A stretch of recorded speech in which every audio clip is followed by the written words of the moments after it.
விஜய விமர்சிக்கிறத தாண்டி அவர் ஒரு விஷயத்த முன்னெடுத்து பண்ணிக்கிட்டு இருக்காரு. அதை வந்து விமர்சிக்கிறதெல்லாம் தாண்டி வேற ஒரு இழிவான சொற்களை பயன்படுத்தி தான் அந்த நிகழ்வையே அவர் பார்க்குறாரு அப்படிங்கிறது வந்து நம்ம அவருடைய பேச்சிலேருந்து தெரிஞ்சு. ஆனால் அது வந்து நான் அப்படி பேசவே இல்லை.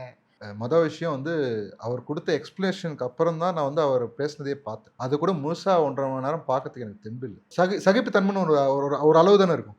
சரிங்களா? அதுக்கு மேலே வந்து இதை போய் எப்படா பார்த்துனுக்குறாங்க அப்படின்னு சொல்லிட்டு நம்ம தள்ளிடுவோம். அந்த மாதிரி நிலைமையில தான் நான் பார்த்தேனே.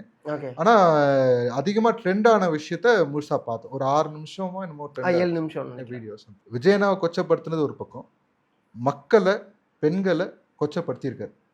அது வந்து மறுக்கவே முடியாது. ஏன்னா அரசியல் ரீதியா வந்து யாருக்குமே புரிதல் இல்லாதவங்க பார்த்தாலே புரியும். அவர் எங்கேயோ ஆரம்பிச்சு எங்கேயோ கொண்டு போய் விட்டார். ஆக்சுவலா சினிமாக்காரங்களை அடிக்கணும்ன்றது டாஸ்க், அவருக்கு வந்திருக்க அசைன்மெண்ட். ஓகேங்களா? அதை வந்து வேற எங்கேயோ கொண்டு போய் விட்டுடுச்சுன்றது. யார்கிட்ட இந்த அசைன்மெண்ட் வந்திருக்குங்கிறீங்க? ஆப்வியஸ்லி திமுக கிட்ட தான். நீங்க அடிக்கடி பாத்தீங்கன்னா திருமாவளவனும் சரி, இவங்க கூட்டணி கட்சிகளும் சரி, அப்பப்போ வந்து விஜய் அடிப்பாங்க. ஓகேங்களா? அது என்னன்னா வந்து அரசியல் களத்துல இருக்கறனால மாத்தி மாத்தி 2 பேரும் பேசி அது தேவையில்லாம உரண்டு இழுக்கிறது. இதெல்லாம் ஓகேங்களா? தேவையில்லாம உரண்டு இழுக்கிறது.